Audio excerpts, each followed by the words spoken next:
신약성경 253면 로마서 9장 30절에서 33절입니다.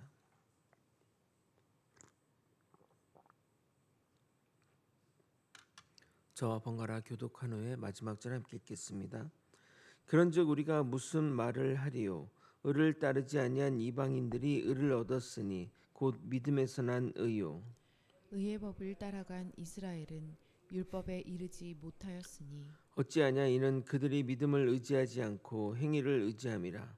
부딪힐 돌에 부딪혔느니라. 기록된 바 보라 내가 걸림돌과 거치는 바위를 시온에 두노니 그를 믿는 자는 부끄러움을 당하지 아니하리라 함과 같으니라. 아멘. 사도 바울은 피조물이 창조물에게 나를 왜 이렇게 만들었느냐 말할 수 없다고 하며 인간의 유한한 지혜로 하나님의 무한한 계획을 다 이해하려는 것 그 자체가 한계가 있음을 말합니다. 우리는 지금 하나님을 부분적으로 알지만 장차 하나님 앞에서 온전히 알게 될 것이므로 하나님 손에 붙들린 인생으로서 그의 인도하심을 신뢰하며 살아가야 합니다. 또한 하나님의 긍휼히 여기시는 대상이 바로 우리라는 사실을 사도 바울은 선언합니다. 하나님의 선택은 유대인이나 이방인이라는 혈통에 근거한 것이 아니라 하나님의 부르심에 근거한 것입니다. 성경은 하나님을 떠났던 자들도 다시 하나님의 백성으로 부르심을 받는다고 말하며 이스라엘 가운데서도 모두가 아니라 남은 자만 구원을 받는다고 증거합니다. 이는 구원이 민족적 조건이 아니라 하나님의 은혜와 믿음으로 이루어진다는 사실을 보여줍니다. 더 나아가 구약의 남은 자 사상은 예수님 이후 유대 민족을 넘어 이방에게까지 확장되었습니다. 본래 죄로 인해 멸망받아 마땅하지만 하나님은 구속사를 위해 씨를 남겨두셨고 그 은혜로 구원받을 자를 남겨주셨습니다. 만일 하나님께서 그 씨를 남겨두지 않으셨다면 우리는 소돔과 고모라처럼 멸망할 수밖에 없었을 것입니다. 결국 우리의 구원은 우리의 자격이나 혈통이 아니라 전적인 하나님의 긍휼과 은혜에 달려 있음을 보여줍니다. 오늘은 믿음의 의를 얻은 이방인과 행위로 의를 이루려고 했던 유대인을 비교하며 그 결과 어떤 결론을 내는지 살펴보도록 하겠습니다. 이 가운데 하나님의 예언이 성취되는 것을 살펴볼 예정입니다. 가끔 구약과 신약을 분리해서 해석하려는 자들이 있는데 이는 성경 신학을 잘 모르는 자들의 행위라고 말씀드리며 신고야 공통으로 우리에게 하시는 말씀이 무엇인지 살펴보도록 하겠습니다. 주의 은혜로 주를 더욱 깨달아가는 우리가 되길 예수 그리스도 이름으로 소원합니다. 유대인의 뿌리 깊은 관념은 이방인, 즉 하나님이 택하지 않은 백성은 결국 심판의 때에 멸망할 것이고 자신들은 주님의 택함을 받아 구원에 이를 것이라고 생각했습니다. 랍비들의 토론을 모아서 기록한 탈무드나 또 미시파트와 같은 책에서 그런 내용을 확인할 수 있는데 이방인에 대해서 이렇게까지 기록하고 있습니다. 이방인은 최후 심판 때 지옥불에 불을 붙이는 불쏘시개로 쓰일 것이고 그들은 원래 영혼이 없는 존재들인데 우리 유대인들이 불편할까 봐 하나님이 인간의 모양으로 살게 했다고 말할 정도입니다. 특히 그들은 말씀을 믿고 그 말씀을 맡은 자로서 자부심이 강했는데 그것이 오히려 그들의 발목을 잡게 됩니다. 그들에게 율법을 지키라고, 즉 문지기가 되라고 주셨는데 율법의 주인이 되려고 한 것입니다. 그래서 그들은 자신들이 율법을 따라 의에 이른다고 생각한 것입니다.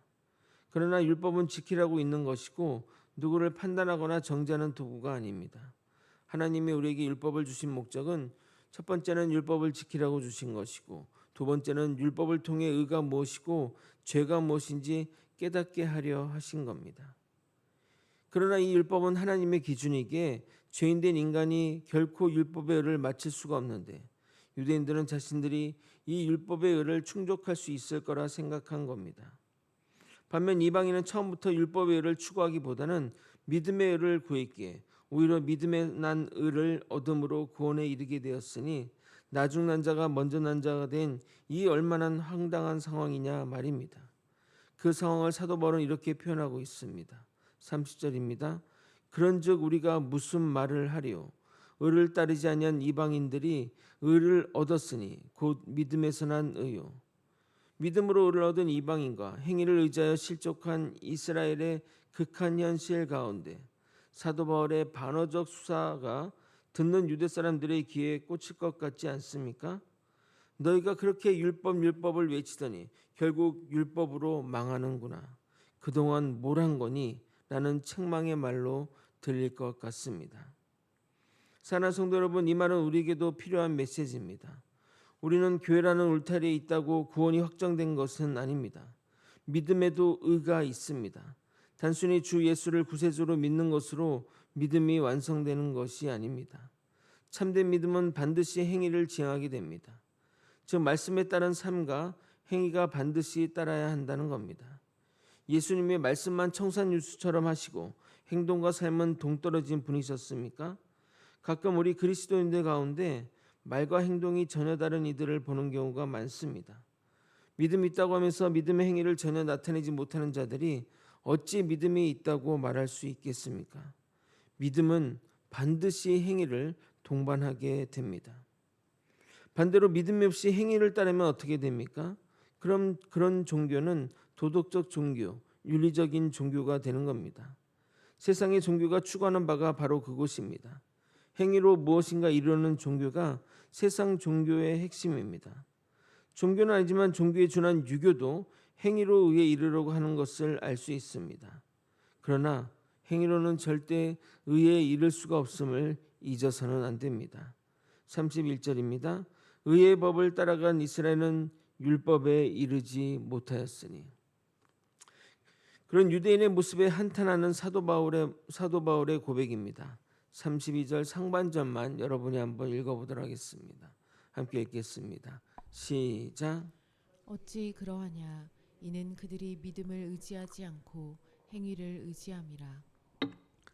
그러나 모든 것이 나쁜 것은 아닙니다. 하나님은 우리가 실수하시거나 잘못했을 때에도 언제나 우리가 나아갈 길을 제시해주고 우리에게 살 길을 열어주셨습니다.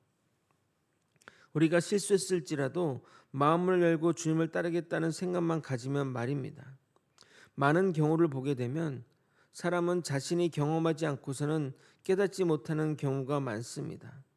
아무리 말을 하고 할지라도 본인이 느끼고 경험해야만 알게 된다는 말입니다. 그래서 우리는 모든 것이 합력하여 선을 이룬다고 고백하는 겁니다. 인간이 율법의 의를 충족하려고 하다 보면 반드시 한계에 도달하게 됩니다. 우리도 마찬가지 아닙니까? 말씀대로 살려고 애쓰지만 궁극적으로 깨닫는 것은 나는 안 되나? 내가 이렇게 연약했던가? 나는 주의 은혜가 아니면 아무것도 아니구나. 이런 사실을 깨닫게 될 뿐입니다. 사도 바울은 그것을 이렇게 표현하고 있습니다. 32절 하반절입니다. 부딪힐 돌에 부딪혔느니라. 여기에 깊은 인생의 지혜가 있다고 생각합니다. 살다 보면 돌부리에 걸려 넘어질 때가 있습니다. 잘 나갈 것 같지만 항상 위기는 오기 마련입니다. 위기가 아니더라도 침체가 오기도 하고 내 문제가 아닌 다른 문제가 나에게 와서 문제가 되기도 합니다. 때론 원치 않는 오해를 받기도 하고 선한 의도로 했는데 나쁜 결과가 나오기도 합니다. 그러면 과거에는 바로 일어서려고 했습니다. 문제도 빨리 해결하고 오해도 빨리 풀고 침체에서 바로 벗어나려고 했는데 오히려 더 깊은 수렁에 빠지거나 더 문제가 복잡한 경우를 경험하게 되었습니다. 그래서 요즘은 넘어진 김에 좀 쉬어가자며 내버려두는 노하우가 생겨버렸습니다. 물론 항상 이 방법이 좋은 것은 아니지만 가끔 주님의 일하심을 경험할 때가 종종 있습니다. 사랑하는 성도 여러분, 본문의 내용도 동일한 관점으로 말하고 있습니다. 율법을 지켜 의에 이르려고 했으나 율법으로는 의에 이르지 못하는 난관에 봉착하게 됩니다. 그런 상황을 부딪힐 돌에 부딪힌 것입니다. 그때 계속 잘못된 길로 가려고 하지 말고 잠시 멈춰서서 다시 한번 점검하시기 바랍니다. 그리고 어떤 길로 가야 할지 고민하시기 바랍니다. 막아서는 것이 가지 말라는 하나님의 사인일 수도 있고 선한 일을 방해하는 사단의 방해일 수도 있으니 말입니다. 그런데 깊이 기도하면 고민하고 기도하면 답은 나옵니다. 이것이 방해인지 사인인지 말입니다. 이때 사도 바울은 성경 구절을 인용하며 화제를 전환합니다. 개인적으로 아주 탁월한 전환이라고 생각합니다. 무슨 말이냐? 율법의 행위로 의를 이루려고 했으나 이루지 못하게 되었습니다. 그것을 사도 바울은 부딪힐 돌에 부딪혔다고 표현했습니다. 그리고 이어서 사도 바울은 그 표현을 살려 바로 성경 구절을 인용하며 논리를 이어가고 있습니다. 로마서 9장 33절을 여러분이 한번 읽어보도록 하겠습니다. 시작. 기록된 바 보라 내가 걸림돌과 거치는 바위를 시온에 두노니 그를 믿는 자는 부끄러움을 당하지 아니하리라 함과 같으니라. 사도 바울이 인용한 구절은 이사야 8장 14절과 28장 16절을 부분 인용한 거로 시온은 예루살렘 성을 말하는 것이고 걸림돌과 바위는 궁극적으로는 구세주를 의미하는 것입니다. 그리고 동시에 걸림돌과 거치는 바위는 예수 그리스도를 상징합니다. 성경은 메시아를 건축자의 버린 돌과 짐 모퉁이 돌이라고 표현했습니다. 사도행전 4장 12절입니다. 이 예수는 너희 건축자들의 버린 돌로서 짐 모퉁이의 머릿돌이 되었느니라. 왜 예수가 걸림돌로 표현되는 것일까요? 걸림돌은 가는 길을 멈추게 하는 돌인데 예수가 바로 유대인에게 그런 존재였기 때문입니다. 율법의 의를 이루기라고 하는데 율법이 아닌 믿음의 의를 이루라고 하니 말입니다. 그래서 예수를 거부하고 예수를 십자가에 매달아 죽게 한 겁니다. 그런데 이 걸림돌이 우리의 생명의 돌이 되어 집을 짓는데 중추의 역할을 하게 된다는 겁니다. 그래서 그를 믿는 자는 나중에 부끄러움을 당하지 않게 될 것이고 주님에 의해 안전한 보호를 받게 될 것입니다. 그러나 그를 믿지 않는 자는 하늘나라에서 하나님이 너 누구니 하는 부끄러움 일을 당할 것입니다. 말씀을 정리하겠습니다. 사도 바울이 우리에게 전하고자 하는 메시지는 인간은 자신의 행위나 노력에 의해 이를 수 없으며 오직 믿음으로 말미암아 의에 이르게 된다는 겁니다.